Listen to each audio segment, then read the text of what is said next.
దేశంలో పంటల పరిశోధన సరైన దిశలో సాగటం లేదని వ్యవసాయ శాఖ మంత్రి తుమ్మల నాగేశ్వరరావు అన్నారు.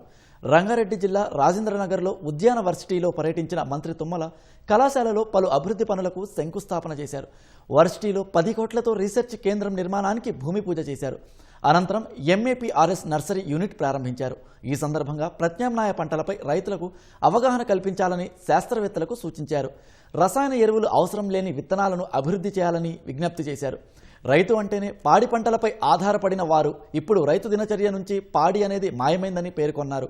అధికారులు, ప్రజాప్రతినిధులు ఎప్పుడూ రైతు సంక్షేమం కోణంలోనే ఆలోచించాలని దిశానిర్దేశం చేశారు.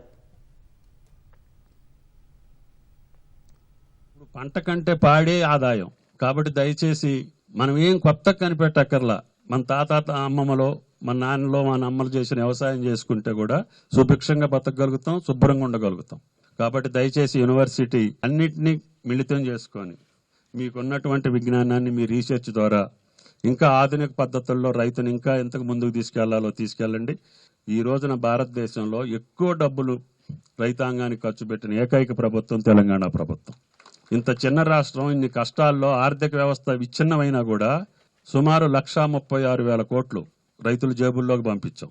మళ్ళీ ఉచిత కరెంటు, ఉచిత నీళ్లు, ఉచిత అన్ని ఇబ్బందులు అయినా సరే వ్యవసాయాన్నే ముందు పెట్టి వెళ్ళాలని, అదేవిధంగా దాన్ని మీరు మీకున్నటువంటి వనరులతోటి, మీకున్నటువంటి అధికారాలతోటి ముందుకు తీసుకెళ్లాలని చెప్పి ప్రార్థిస్తూ